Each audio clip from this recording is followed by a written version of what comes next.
bien? Bueno, muy buenas tardes. Antes de comenzar, les agradecería que pudieran silenciar los celulares, aunque parece que aquí se silencian solos, en verdad, ¿cierto? Bueno, pero igual. Y es un honor estar esta tarde aquí viendo tantos rostros de mujeres lindas y valientes que nos acompañan, y de hombres también, ¿eh? Pero veo aquí, no es que no los vea, pero quisiera relevar eso. ¿Se ríen? Bien, en nombre de las Misiones agradezco a todas y todos ustedes que estén aquí acompañándonos esta tarde para celebrar y rememorar a tantas y tantos a través del libro que aquí presentamos, Hermanas del Pueblo, Odile Louvet y las religiosas de la resistencia. En primer lugar, agradezco a Samuel Laurent Su, quien nos convoca por su curiosidad e interés en conocer y saber sobre la teología de la liberación, y luego por la pasión puesta en esta investigación en torno a Odile Louvet y la religiosa de la resistencia de la dictadura civil-militar chilena. Investigación que se ha traducido en un documental que se llama En nombre de todos mis hermanos, y un libro. Este libro, publicado en Francia y que vuelve a Chile, a sus protagonistas y los descendientes de estas historias que somos todos nosotros. Agradezco a Juana Ramírez y Arlette Atuar, amigas de Odile, quienes van a comentar y presentar el texto. Al Instituto Francés de Chile por el apoyo dado para llevar adelante la traducción de este libro, en el marco del programa Gabriela Mistral de apoyo a la traducción. Agradecemos a Verónica Stay por la traducción del mismo y, por cierto, al Museo de la Memoria, quien nos acoge esta mañana o esta tarde. Nos alegra presentar aquí este libro que devela el accionar de Odile Louvet y en ella el compromiso, la entrega y consecuencia de centenares de religiosas, mujeres creyentes y también laicas que jugaron un papel central en los primeros días luego del fatídico golpe civil-militar de ese 11 de septiembre de 1973, el que se prolongó por muchos años después.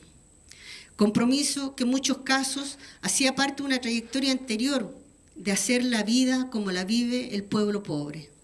Y en otros casos fue un compromiso que se forjó ante la necesidad imperiosa de actuar frente al horror.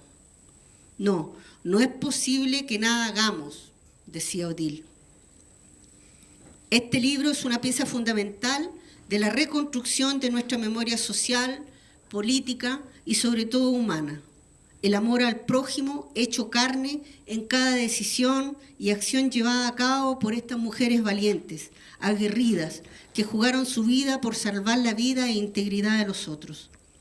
Mujeres que desafiaron no solo su asignado rol de género, la brutalidad y crueldad de las prácticas de la dictadura, sino también las reglas y orientaciones de sus propias congregaciones y de la jerarquía eclesial, que muchas veces las quiso remitir a la oración y al apoyo espiritual ante tamaña crisis.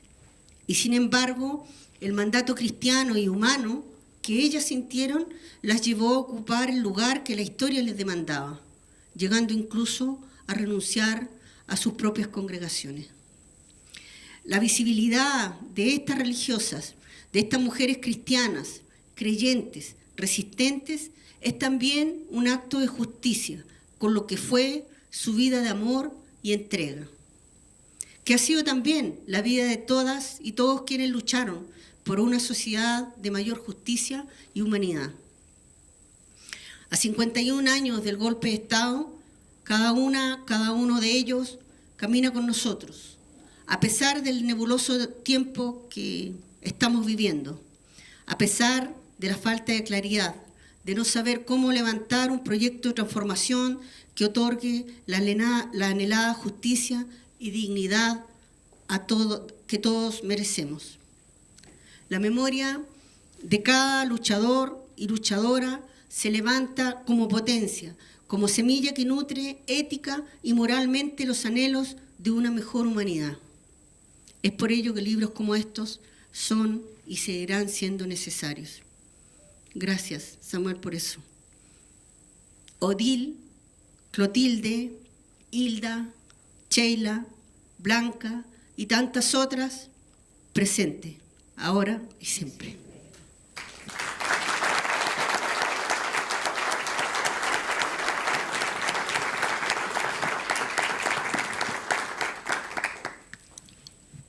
Voy a dejar con la palabra entonces a Arlet. ¿A quién parte? ¿Juanita? Ya. A Juanita Ramírez. Ella fue religiosa y fue amiga de Odile.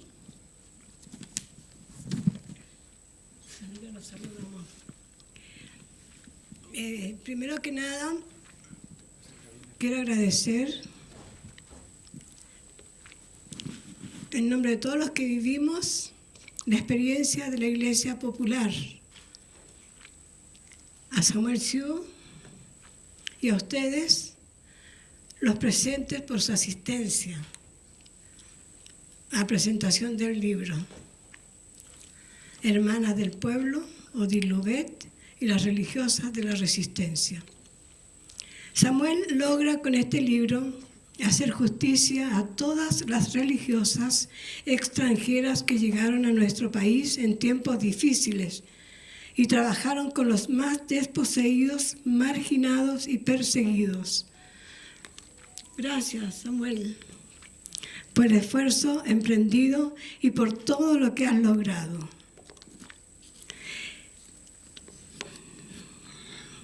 En una actividad con el hermano Arturo Paoli de la congregación Hermanitos de Jesús de Charles de Foucault, tuve el privilegio de conocer a Odile.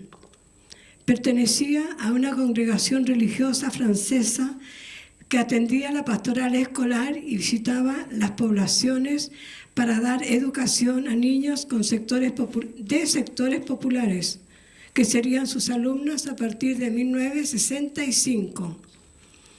Trabajó también en la pastoral de la zona oeste de Santiago y se destacó por su gran capacidad de amor y humanidad. Después del golpe de Estado, la congregación a la que Odile pertenecía instruyó que las religiosas salieran del país inmediatamente después del golpe. No obstante, Odile decidió quedarse en Chile. Su compromiso hacia quienes había dedicado su esfuerzo junto a otras organizaciones de la Iglesia, como la pastoral de la zona oeste de la Arquidiócesis de Santiago con don Fernando Aristía y con don Enrique Alvear, fue más poderoso que el llamado a interrumpir coyunturalmente las tareas que desempeñaba. Fue una mujer valiente y comprometida con la justicia, con los perseguidos, amenazados y marginados, con sus familias y cercanos. A ellos les dedicó su trabajo y vocación de servicio. Sufrió la crudeza y persecución del régimen dictatorial, lo que pudo haberle costado su vida. Dotada de innumerables virtudes, de su gran capacidad de amar la vida, de su profunda convicción de hacer el bien y trabajar por la justicia y por la paz, se puso a disposición de los perseguidos y amenazados por el régimen. Demostró su astucia, tesón, talento e ingenio, perseverancia y tenacidad en cada una de las tareas emprendidas.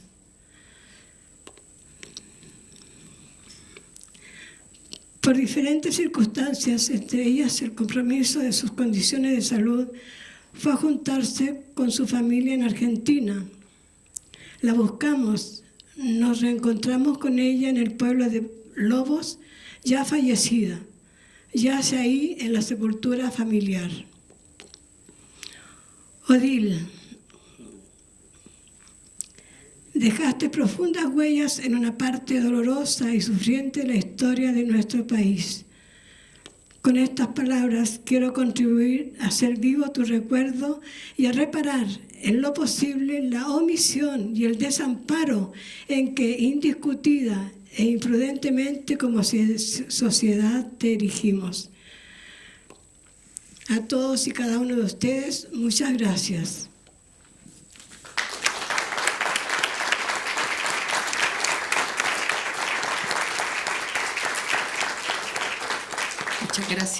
Muchas gracias, Juana. Voy a dejar entonces con el micrófono ahora a Arlet Atuar. Buenas tardes, amigos, amigas. Para mí ha sido muy grata la invitación que me ha hecho Samuel para conversar con él sobre Odile. Llegó un muchacho joven, 18, 19 años, a mi casa diciendo que quería saber más de Odile, quería trabajar y hacer un libro sobre... No era un libro, era una pequeña investigación, porque venía de Francia, estaba haciendo un curso en la Universidad Técnica del Estado y quería, de alguna manera, le había entusiasmado esto de que le estaban hablando y conociendo de la iglesia joven y quería saber más de eso, quería saber más de Chile, tenía inquietud. Y bueno, tuvimos una conversación. Yo pensé, bueno, llegará este escrito a su trabajo de universidad y se olvidará. Y en unos par de años más me llega la invitación y el conocimiento después de la pandemia, creo que fue, ¿no? Y llega que había un documental, que si podíamos decir algunas palabras en el documental. Bueno, dije yo, este joven trabajó. Tiene un documental ahora, qué fantástico. Y participamos en el documental, se hizo, fue un buen trabajo. Y ahora, hace 15 días, me llega una nueva invitación. ¿Sabes, Arlet? Terminé un libro. Me lo tradujeron. Lo vamos a publicar, lo están publicando, lo están haciendo. Te invito a participar. Bueno, dije yo, este joven sí que ha trabajado. Ha crecido con este trabajo. Y llego, empiezo a leer el libro. Empiezo a leer el libro con un poco de, diría yo, de confianza en este tiempo que puede haber hecho un francés por allá con este libro, con este trabajo sobre Chile, sobre esta monja que vivía en una población en la Violeta Parra. Y empiezo a leerlo y empiezo a revivir. Empiezo a revivir una época que está ahí. Está ahí con todos sus conflictos, con todas sus esperanzas y desesperanzas. Un joven que pudo no solo hacer entrevistas, llegar al trabajo oral, sino que también multiplicó su información. Donde no pudo, encontró el libro. Tiene una extensa bibliografía de todas esas cosas que son todas esas lecturas cercanas a nosotros, que muchos las debemos conocer, pero además va más allá. Llegó a extremos que yo, por ejemplo, no le había contado en ninguna de las dos entrevistas cuál era uno de los grandes dramas de Odile. Ese gran drama era que su padre fue un colaboracionista del gobierno de Pétain, de Vichy, que había sido un pronazi. Y eso le dolía mucho, eso ella no lo confiaba, no lo quería decir. Yo no sé cómo llegó, conociendo, bueno, buscando los archivos en Francia, me imagino, llegó a conocer el pasado del padre Odile. Y ahí cuenta la historia de Odile, cómo llegan ellos a Argentina y después cómo de Argentina llega a Chile y cómo empieza a trabajar. Pero todo está documentado en archivos. No es un gran libro académico en el sentido de que tiene una lectura tremenda, muchas páginas, muy académico. No, es un libro de síntesis, de cariño, de búsqueda para saber los últimos detalles de la vida de esta religiosa que para nosotros fue tan importante. Y para eso tiene que escudriñar en lo que pasó en Chile antes del 11 de septiembre y después del 11 de septiembre, porque ahí es donde estuvo Odile.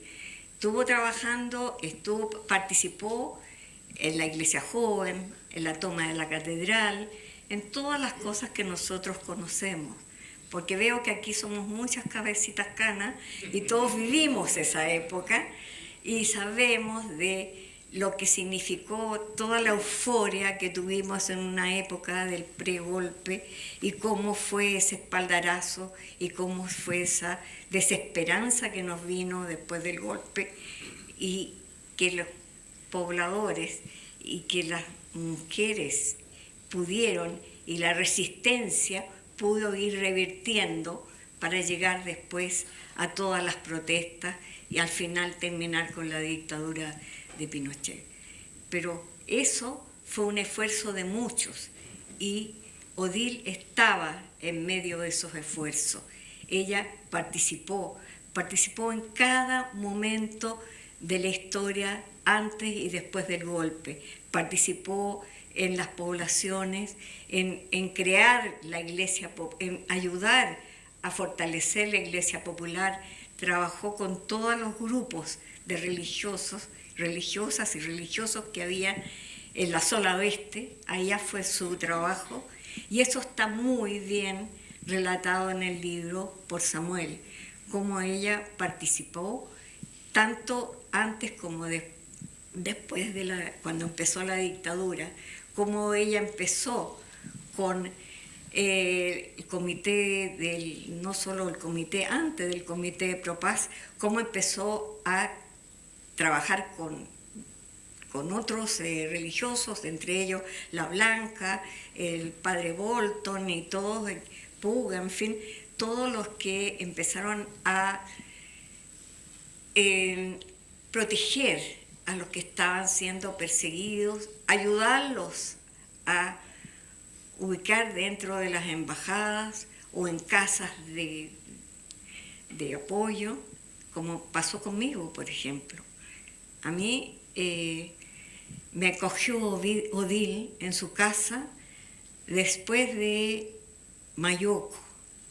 Mayoco, que ustedes saben que fue tremendo porque ahí cayó casi toda la directiva del MIR, que algunos pudieron escapar. Dagoberto Pérez fue el único que murió ahí, pero empezó una racia y una efervescencia para encontrar a los que se habían escapado de Mayoco, y en ese momento, 3 o 4 días después de Mayoco, cuando mi compañero quedó detenido, ella me acogió con mucho resquemor al comienzo, porque llegaba una mirista a su casa y llegaba en estos momentos, me dijo, y fue siempre, nos reíamos después, ¿y por qué me traen esto? ¿Ah? Porque yo iba disfrazada así como una prostituta, entonces llego así bien con falditas apretadas, con una peluca que me había prestado Helmut Helmut Franz, y resulta que llego con esa con unos labios bien grandes, tengo una boca chica, así que me agrandaron los labios, así que era todo era extraño, estrambótico. Y me dice, ¿y esto? ¿Por qué me lo traen? Digo. Y siempre nos recordamos de eso, y fuimos muy amigas después que nos fuimos, seguimos escribiendo. Cuando volví seguimos trabajando en algunas, yo alcancé a trabajar con ella o estar con ella en el movimiento Sebastián Acevedo, después trabajando en unos libros así esotéricos, que algún día hablaremos de eso, pero al final, hasta que se fue de Chile, la rescataron su familia, se la llevaron, la robaron, diríamos. Sería bueno contar esa parte de la historia. ¿Ah? Sería muy bueno, fue muy trágico, para nosotros fue trágico no poder verla y cómo se la llevaron. Bueno, y después, muy poco tiempo después murió. Bueno, eso para contarles de cómo y por qué y qué es lo que va contando, qué es lo que cuenta Samuel en su libro. Samuel cuenta todo lo que pasa en la vida de Odile en ese aspecto, fundamentalmente todo lo que significó su labor en la resistencia, su participación como en las comunidades de base, su participación en la asistencia a los que estaban escapando, a los que querían tener un refugio, su colaboración también posteriormente con, bueno, yo diría que del 76 al 70, yo no dejé de verla, pero después trabajó con todo lo que significó la iglesia, las comunidades de base, y más participó en la huelga de hambre del 78. Y en general su vida fue de un testimonio, y eso es lo más importante, de un testimonio de su fe que era inquebrantable en Dios. Y ahí donde volvemos al libro de Samuel, que ella tuvo un gran problema fuera de esto de que su padre, sus orígenes, de saber que su padre había colaborado con el nazismo. El otro gran problema era con la iglesia. Tuvo mucho problema con su comunidad religiosa. Y ustedes saben que la iglesia, de ser en el tiempo de la iglesia joven, de todos los que participaron en Medellín, en los concilios, en Vaticano II, en fin, había habido un vuelco hacia crear una iglesia popular. Ahora, esa iglesia fue poco a poco apartándose de su camino de apoyo a los sectores populares y se fue derechizando. Y en eso Odile empezó a discutir con su iglesia, con su religión, con su comunidad. Las monjas, las religiosas de Dominica, quisieron que se fuera de Chile y ella no lo aceptó. Entonces, como no lo aceptó, tuvo que vivir fuera de la comunidad, y le dieron permisos especiales, y siempre que iba a recuperar su deseo de vivir en la población y no irse, hasta que al final las monjas dijeron que no, que ya no seguía, y ella renunció a la iglesia, a su comunidad, a su congregación, pero no renunció a su fe ni nada de eso. Ahora Samuel muestra y dice y plantea, y nos pusimos, y el otro día de repente pensamos lo mismo, que vivió con esa contradicción, pero con la contradicción de la iglesia y después con la contradicción con el sistema. O sea que su vida fue de una rebelde. Y así es como la pinta, así es como la señala Samuel. La vida de Odile fue una vida de rebelión, una vida de ir contra lo que ella encontraba injusto, una vida de resistencia. Entonces, yo creo que este libro, que me pareció que está muy bien documentado, que está fácil de leer, que es bueno para la gente joven y que trae las figuras de las religiosas y, como decías tú, de las mujeres religiosas y en general de la posibilidad que se ve si se acerca uno a lo popular y si está el pueblo junto, cómo se pudo resistir frente a una dictadura, cómo no crear, cómo no empezar de nuevo en otras formas. Y eso es lo que dice en el epílogo, de alguna manera también Samuel, cómo no ver otros caminos para que esta resistencia, para esta unión que es necesaria, pueda lograr en Chile un reverso al sistema que estamos viviendo, para el cual Odile se sentía con desamparo. Había un desengaño, ella alcanzó a vivir los primeros gobiernos de la Concertación, todos lo hemos vivido, y ustedes saben que para muchos de nosotros el 19 de octubre fue como un resurgimiento de la esperanza. ¿Y dónde podríamos encontrar la fortaleza? La única fortaleza es en la solidaridad del pueblo, en la unión del pueblo, es lo que siempre deseó Odile, que todos nos uniéramos, y eso es lo que ella más detestaba, de que la Iglesia no hubiese sido capaz de en ese momento haber creado realmente una posibilidad de salir y no que caer en la dictadura, y cómo después fue abandonando poco a poco a los pobres. Entonces ella con eso estaba muy en desapego de la Iglesia. Yo la vi pelear incluso, ella vivía con otra religiosa que era bastante más puntuda que ella, que era Susana. Susana, sí, que me gustaría acordarla. Y Susana era mirista, pero no era la mirista como Blanca Rengifo. Blanca Rengifo era una mirista muy intelectual, muy con ella, y como ella era tan delicada, nunca iba a pelear así muy fuerte. En cambio, la Susana no tenía pelos en la lengua. Y yo, como ellas vivían juntas, estuve con ellas en una noche que convidaron al padre Alvear. Alvear era el obispo de la zona oeste.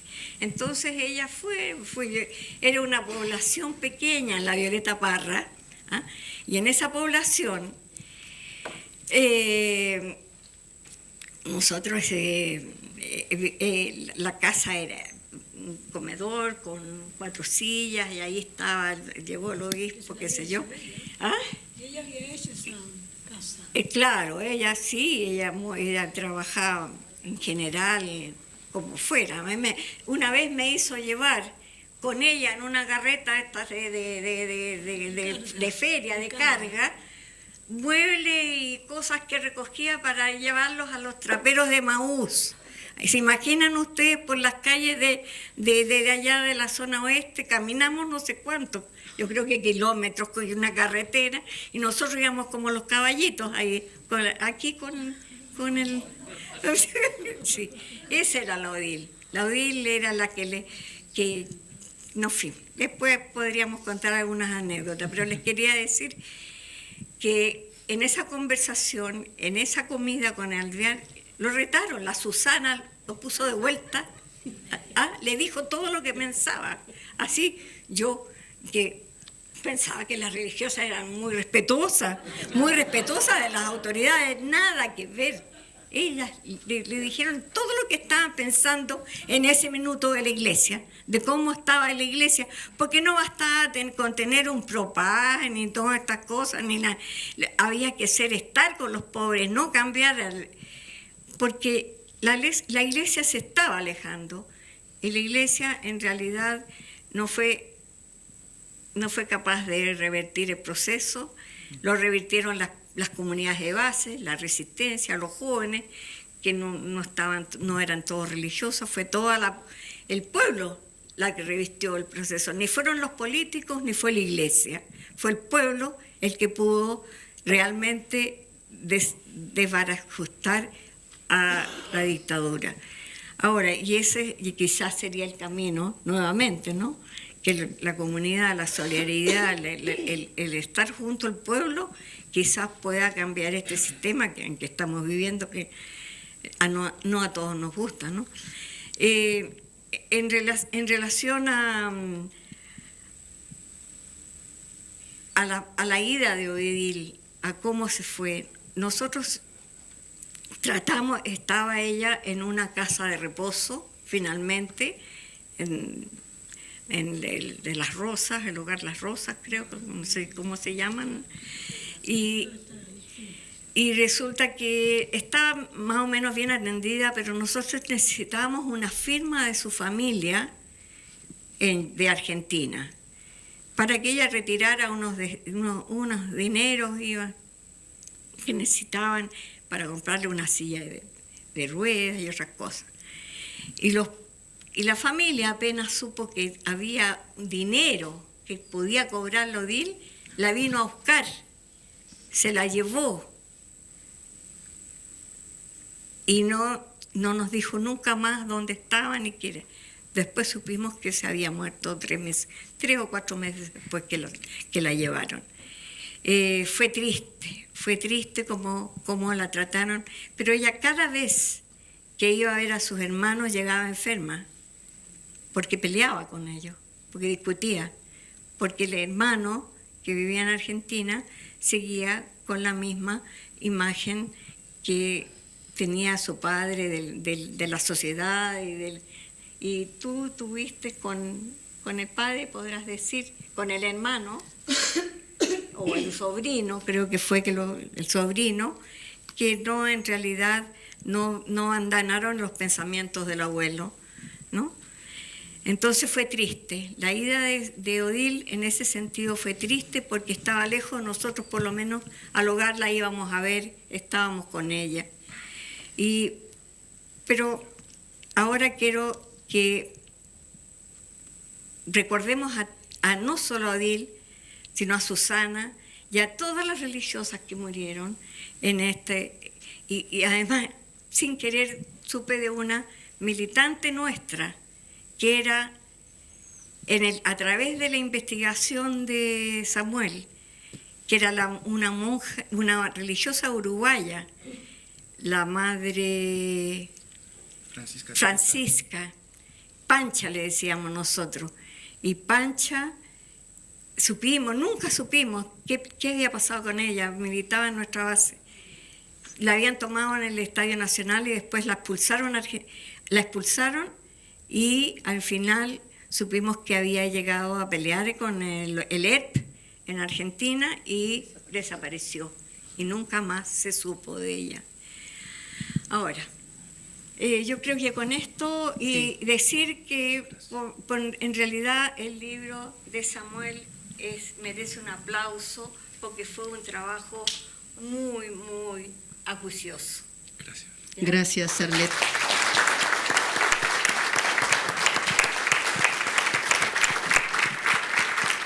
Muchas gracias, Arlet, por la presentación, por tu testimonio también, de algún modo, sobre esta rebelde.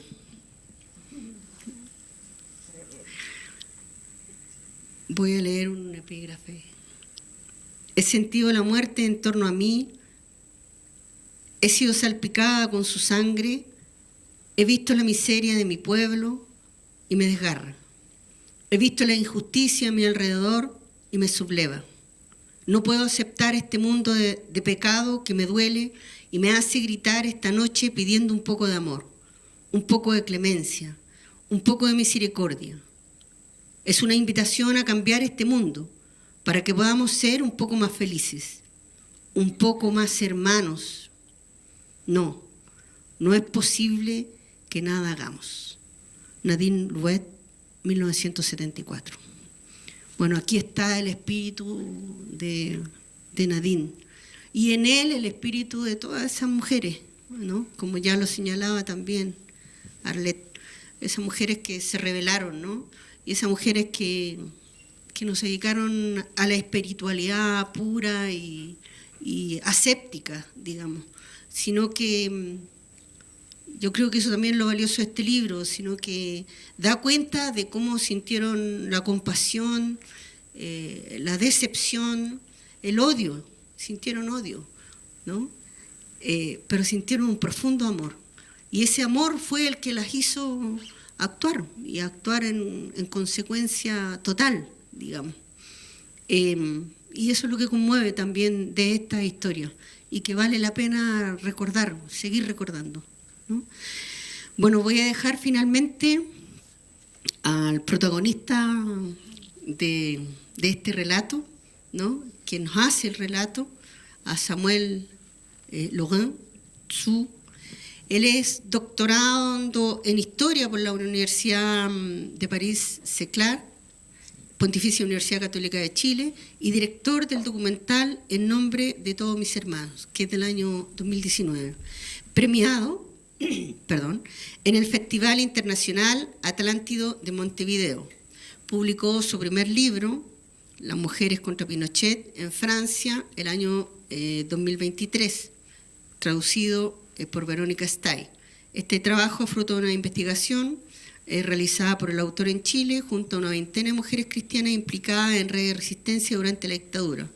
Entre el 20 y el 23 contó con la colaboración de Gaspar Marcachí, investigador en historia de la Universidad Panteón Sorbonne, para reconstruir la historia de la hermana Odile Louvet.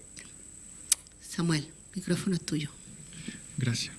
Bueno, empezar también por agradecer, me sumo a los agradecimientos de Silvia y también agradecer a LOM por la confianza y por el trabajo hecho en los últimos meses para que se pueda publicar el libro ahora en septiembre, en este mes significativo, y también a mi amiga Verónica, que no está hoy día, pero que dedicó muchos esfuerzos en la traducción para que realmente acá en Chile se pueda leer con la pasión y el cariño, como decía la Juanita, que puse en la escritura de este libro, que fue escrito originalmente en francés, como mencionamos. Antes de empezar también tener un pensamiento y oraciones por el joven asesinado en la última romería del domingo 8 de septiembre, que nos muestra que las luchas y los traumas del pasado siguen relevantes hoy día y que no pertenecen justamente solamente a este pasado que unos quieren borrar. Estoy muy feliz de estar acompañado hoy día por Arlette y por Juanita, porque son las dos personas que conocí primero cuando empecé todo este trabajo. En ese tiempo, no sé si podía llamarlo un trabajo, pero por el interés, cuando surgió el interés por Odile.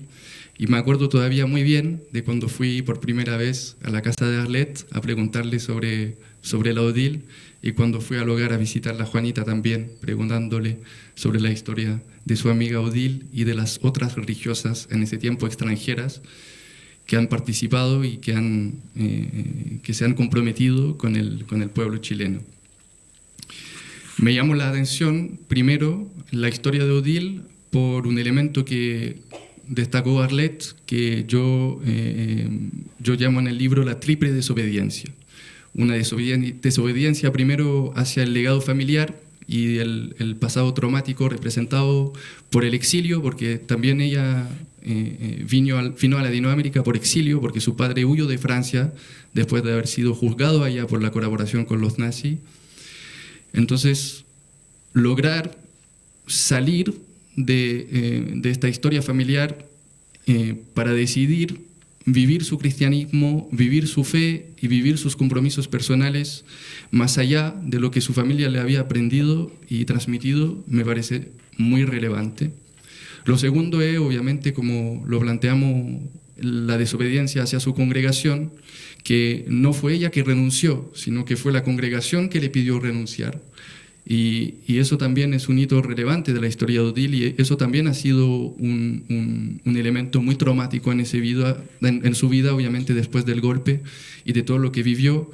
Pero 10 años después del golpe, la madre general de la congregación le escribe una carta para decirle que ella no entiende el compromiso de Odile y que le pide renunciar a sus votos, y eso representó algo, creo que muy difícil para ella. Y en tercero, la desobediencia hacia el régimen civil-militar en Chile. Ella nunca dejó de luchar en todo ese tiempo, y también después del 1990 y del retorno, entre comillas, a la democracia.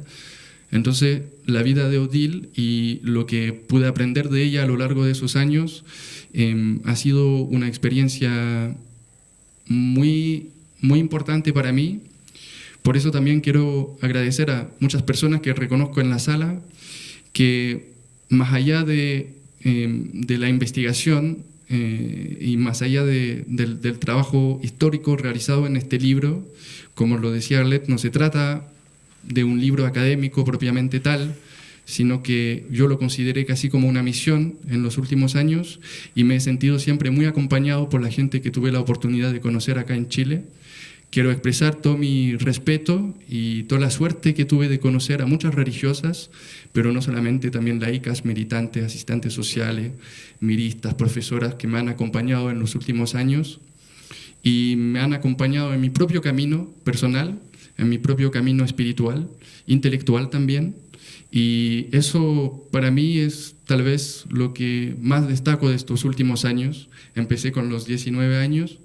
Y ahora, casi 6 años después, tengo el honor de estar aquí presente en el Museo de la Memoria. Agradezco a mis amigas, amigos, Catalina, José Manuel, Bayrón, por la ayuda y por facilitar el auditorio hoy día. Entonces, muy conmovedor poder presentar por primera vez este libro acá, en esta fecha tan significativa. Y no quiero alargarme mucho porque, como les dije, reconozco a muchas personas acá que han sido amigas, compañeras, hermanas de Odile, y me gustaría mucho que aprovechemos este espacio, este tiempo también para rescatar y recordar a ella. Me imagino que muchas personas tienen tal vez una anécdota o unos recuerdos que compartir que serían muy buenos escuchar. Y antes de concluir, también quería llamar su atención sobre un elemento del libro que no ha sido fácil obtener muchos de los testimonios que están presentes ahí dentro. Obviamente se respetó el anonimato de todas las personas que me le han pedido, pero tal vez algunas de ustedes se van a enojar un poco conmigo cuando van a ver sus nombres aparecer, porque muchas religiosas no quieren ser visibles, siempre andan con bajo perfil, siempre andan desde el anonimato, y yo quiero que sí es importante hablar, y yo creo también que sí es importante que sean mencionadas, porque el libro no pretende ser un estudio sistemático de las monjas en Chile, no pretende ser una heroización de una mujer sola europea en Chile, sino que una historia colectiva que se construye a través de los ojos y las emociones de Odile Louvet, obviamente la protagonista principal del libro, pero también que va, a medida del relato, rescatando testimonios y otras historias de vida de mujeres que están presentes hoy día. Entonces, espero que no se van a molestar cuando verán que he contado algo de lo que ustedes me han contado, pensando tal vez que era solamente para Odile, pero no. Y bueno, gracias por todos los momentos compartidos, realmente gracias por todo lo que he podido vivir gracias a ustedes acá en Chile. Y también llamar su atención sobre un elemento del libro que al final encontrarán un link con un código QR para personas que quieren acceder a unos cortometrajes que se realizaron también en los últimos años y que me parecen muy interesantes en complemento de la lectura del libro, para conocer las historias, los rostros de las personas, para conocer unos episodios que están narrados en este libro. Entonces, muchas gracias de nuevo a LOM, al Museo de la Memoria, a Juanita, a Arlette y a cada una y cada uno de ustedes. Y les escucho ahora con mucha atención para que me puedan compartir sus recuerdos de la querida hermana Odile, que creo está presente con nosotros y nosotras hoy día. Gracias.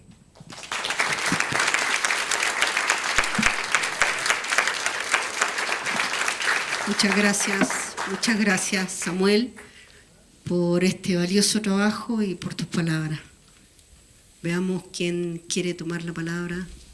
Buenas tardes, mi nombre es Irene Cambias y quiero agradecer el trabajo de poner en palabras, en papel, una historia de vida.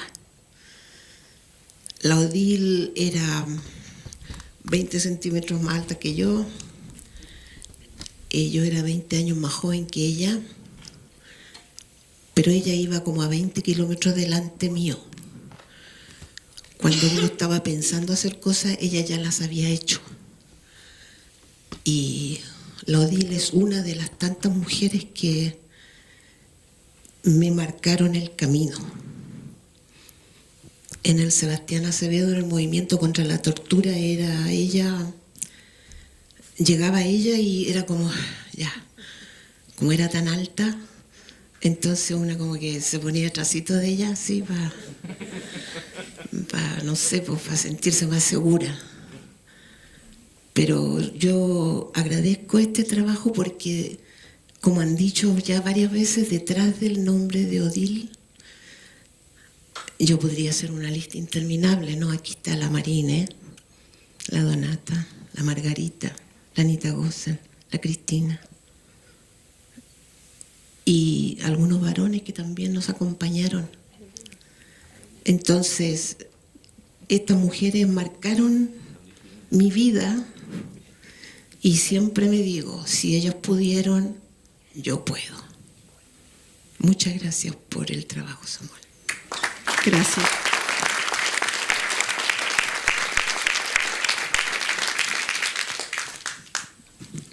Yo soy Sergio Torres, un sacerdote que quiero cumplir un deber respecto a Odile y pedirle disculpas a Samuel, porque yo trabajé con Odile, trabajamos juntos durante 3 años, durante el tiempo de la Unidad Popular, en un grupo que se llamó De los 200, que está contado en este libro, Crónicas de una Iglesia Liberadora,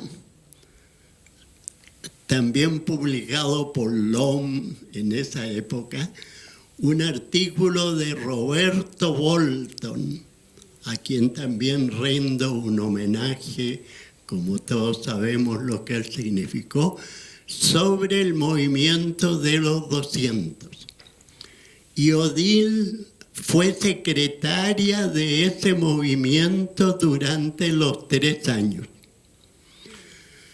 ¿De qué manera? En tiempo de la Unidad Popular, como se sabe, hubo un movimiento más conocido que fue el de los 80. Los 80 sacerdotes que en abril hicimos una publicación dando nuestro apoyo al presidente compañero Salvador Allende. Después ese grupo de 80 se amplió y se transformó en los Cristianos por el Socialismo, con laicos, laicas, y fue un movimiento importante, especialmente el Congreso Latinoamericano, donde mundialmente fue conocido que un grupo de cristianos de Chile apoyaba una revolución. Paralelamente a ese movimiento de cristianos por el socialismo, existió otro grupo que no tuvo otro nombre sino el de 200, porque en la primera jornada de junio de 1971 nos juntamos 200 sacerdotes, que eran en realidad los 80 más otros 120, porque en realidad éramos más o menos los mismos. El movimiento de los 200 tuvo como objetivo hacer un trabajo dentro de la Iglesia para reformar la Iglesia desde el punto de vista de su organización interna. El comité de los 200 estaba formado por Roberto Bolton, Ronaldo Muñoz y yo. Y los tres, durante los 3 años, organizamos 3 jornadas. Una en 1971 sobre la manera de vivir el sacerdocio en esa época. Una segunda jornada en 1972 sobre la lucha de clases, con un excelente trabajo de Ronaldo Muñoz en 3 días sobre la lucha de clases y el Evangelio. Y una tercera jornada, poco tiempo antes del golpe en Padre Hurtado, en que estuvieron Comblen y Gustavo Gutiérrez. Bueno, yo que era secretario del movimiento de los 200, me instalé en una oficina que me prestó Fernando Aristía en la zona oeste, y durante los 3 años trabajamos con Odil. Ella, que era de la zona oeste, iba, y yo lamentablemente como cura tengo que decir con vergüenza por un lado, pero por orgullo por ser quien era, que Odil era mi secretaria. Porque así éramos los curas en ese tiempo, que éramos machistas y considerábamos que nosotros éramos.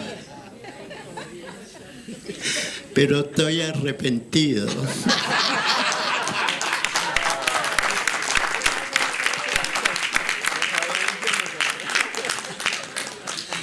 Entonces, rindo este homenaje a Odil, porque la Iglesia chilena fue la única en América Latina que pudo estar del lado de la revolución.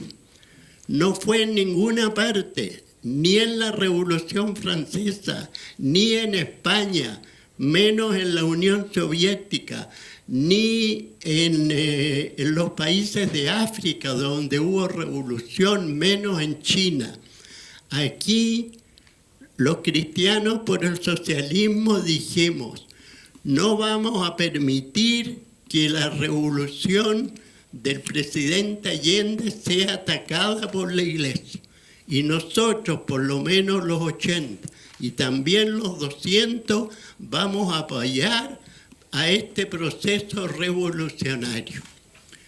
Gracias al cardenal Silva y a muchos obispos de esa época, y modestamente también por los cristianos, por el socialismo y por los 200, fue posible que no pasara lo que pasó en Argentina, en que los obispos o en Guatemala condenaran la revolución antes de que empezara.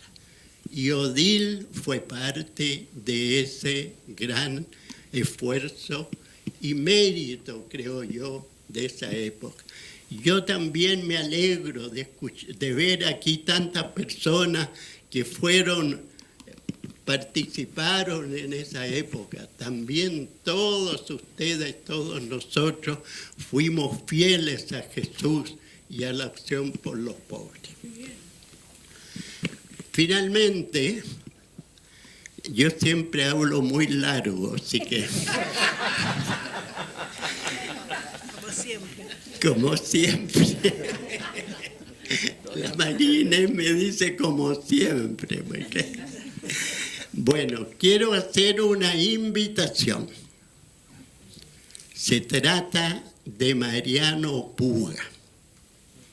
El próximo año, en marzo, se van a cumplir 5 años de la muerte, de la partida de Mariano. Todos sabemos que Mariano es como una síntesis de todo lo positivo que ha vivido la Iglesia en estos 50 últimos años. Lamentablemente, por distintas razones, no hemos podido hacer lo que habíamos pensado desde el principio, hacer una memoria anual de su trayectoria, de su testimonio. Pero ya nos hemos organizado, aquí hay varias personas que participan en el comité, que el próximo año, el 14, 15 y 16 de marzo, vamos a recordar a Mariano. El sábado 15 habrá una jornada de reflexión, de oración sobre el aspecto espiritual de Mariano, su búsqueda de Jesús, su amor a la Iglesia. Mariano se adelantó al Papa Francisco. Mariano vivía la Iglesia en salida, como dice el Papa Francisco. Esto va a ser en el Colegio San Miguel, que queda en la Gran Avenida, en el Paradero San Miguel, el sábado 15. Y el domingo 16 vamos a hacer un acto en la Villa Grimaldi, donde Mariano estuvo preso y torturado. Y ahí vamos a recordar que Mariano fue un hombre comprometido con los pobres, con la lucha, con la justicia, como todos saben. Desde ahora los invito a todos para que nos juntamos en esa oportunidad. Muchas gracias. Buenas tardes. Yo quiero también testimoniar que conocí mucho a Odile. Yo estuve viviendo con Mariano Puga 2 años en Villa Francia, en tiempo en que participé también en el EMO. Y me tocó, incluso te iba a hacer una consulta. ¿Tú eres la compañera Martín Hernández? Ah, perfecto. Ya, no, es que a mí me tocó también... Perdón. No. No, es que confundí una anécdota que tuve con Martín Hernández en uno de los salvatajes en que me tocó participar. Yo soy... Samuel me contactó, también participo en uno de los mini documentales que se hicieron, porque me tocó ayudar a la gente que venía de Mayoco, por eso te pregunté. Quiero hacer quiero contar una anécdota que en ese caso, cuando nos tocó rescatar a Martín Hernández y después nos tocó rescatar a mí personalmente, a María Elena Bachman y Nelson Gutiérrez, el que nos prestó el auto para en principio, que después lo tomaron detenido, el que me prestó el auto para trasladar de la zona oeste a Martín Hernández, ese día fue Enrique Alvear. Él me facilitó el auto para llevar a este mirista que venía arrancando de Mayoco. Al día siguiente nos tocó que llegó también a pedir auxilio al obispado de la zona oeste, Nelson Gutiérrez, que venía herido con 3 balas en el cuerpo, y María Elena Bachman. Venían en un auto requisado y muchos se tienen que acordar de Valeria. Yo, que vivía en ese momento ya con Rafael Maroto en el Montijo, donde también tuvimos hasta que nos tuvimos que ir, en vista que detuvieron a Rafael, estaba haciendo un acarreo de alimentos a los comedores y a las bolsas de cesante de ese tiempo. Y Valeria me dice, ¿sabe lo que pasa en Mayoco? Sí, está la escoba, dije yo, están acorralando a los dirigentes milistas. Bueno, me dijo, ¿estás dispuesto a ayudarme? Porque necesitamos un chofer. Aquí hay 2 de ellos. Y me tocó entonces, entre otras cosas que hicimos también en el grupo de emo, donde estaba la Blanca también, en el grupo en que asignábamos gente, todo esto era tremendamente precoz. Yo era uno de los pocos laicos que participé por haber vivido en Villa Francia con Mariano y después haber vivido con Rafael en el Montijo, que ahí armamos yo creo que un cuarto de Mediagua, no era Mediagua. Pero pudimos estar ahí solamente, éramos vecinos de la Blanca y de la Elena Chaín. La Odil vivía muy cerca también, yo la vi con la María Denise. Y bueno, la Odil era parte del equipo de emo donde yo me incorporé por 4 años.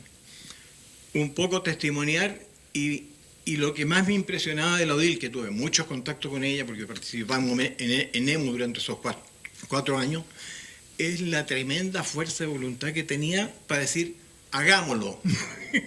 O sea, no nos quedemos con los brazos cruzados, yo quiero participar, yo siempre decía, yo voy.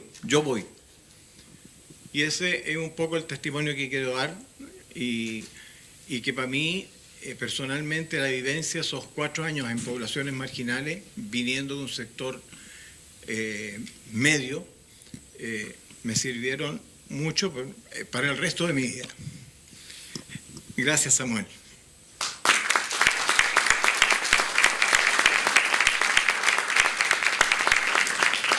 Muchas gracias. Muchas gracias. No quisiera terminar este encuentro sin antes tomar algunas de las palabras que dijo Samuel, que esta historia que aquí se relata no es una historia del pasado, es una historia que de alguna manera se replica en el presente con las nuevas generaciones y que lamentablemente parece que mantener la memoria viva todavía nos sigue costando la vida, ¿no? El 8 de septiembre le costó la vida a Alonso Verdejo, que fue asesinado en circunstancias todavía poco claras, cuando fue a vista y paciencia de Carabineros, ¿no? Quien se hizo presente en un enorme contingente y hizo casi imposible esa marcha al cementerio, ¿no? En democracia. Alonso Verdejo tenía 26 años, ¿no? Y murió acuchillado.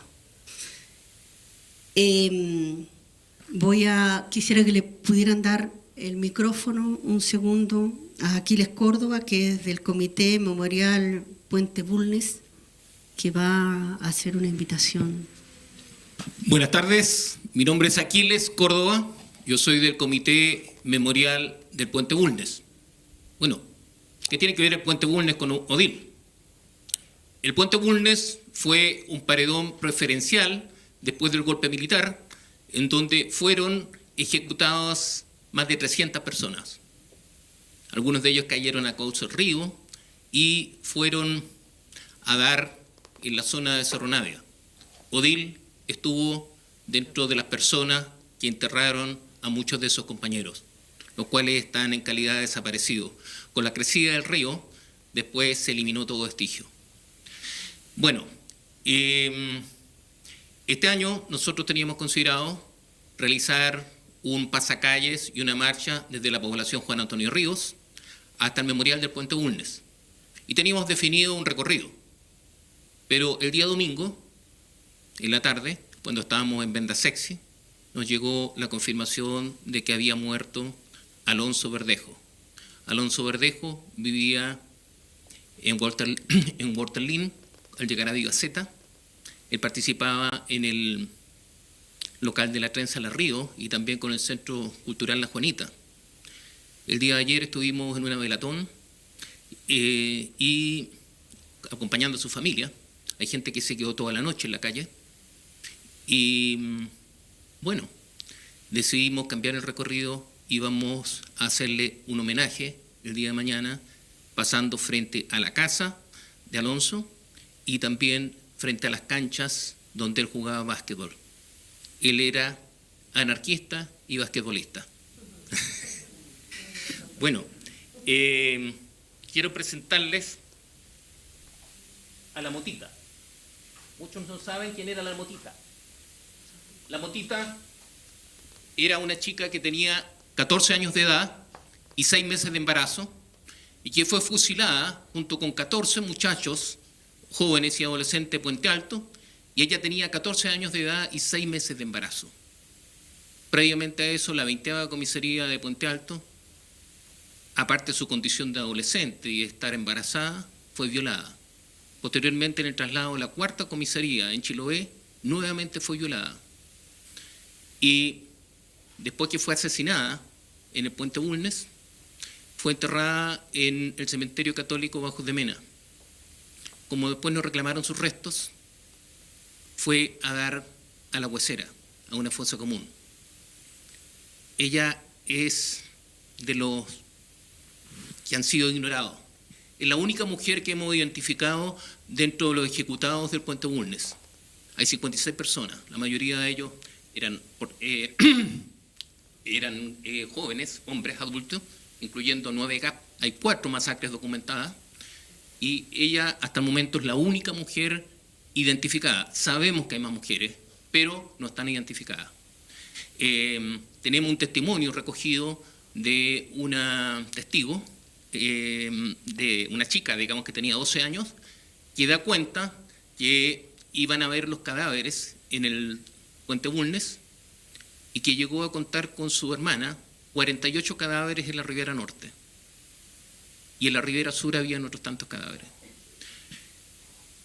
El milico que asesinó a Bañados, o sea, el milico Bañados que asesinó a Joan Alsina, un sacerdote, resulta que él da cuenta que fusiló a más de 100 personas. Pero lo más grave de todo esto es que hace un año se emitió una investigación periodística por Wilfried, un periodista alemán, el 3 de septiembre del año pasado. Él vive en Bremen, y ahí se da cuenta que Walter Roff, un oficial nazi de la SS, estuvo a cargo de la solución final de los restos de detenidos desaparecidos. Alrededor de 300 de ellos fueron llevados al crematorio de La Perrera, que está a 80 metros del Puente Bulnes, y otro tanto fueron llevados a la pesquera San José, en San Antonio, que estaba en manos de la DINA, donde los restos de los compañeros fueron calcinados y convertidos en harina y mezclados con harina de pescado. Esta situación, que es terrible, yo he estado en varios eventos emplazando a las autoridades de gobierno, porque se requiere, se debe exigir que el gobierno se pronuncie al respecto, se ordene un ministro en visita y se realicen todas las diligencias judiciales correspondientes para investigar a fondo qué pasó con cada uno de nuestros compañeros. Bueno, yo soy un sobreviviente del Puente Bulnes. Tuve una semana antes de que mataran a Joan Alsina, el 12 de septiembre, y solo puedo decirle una cosa: hasta la victoria siempre. Gracias.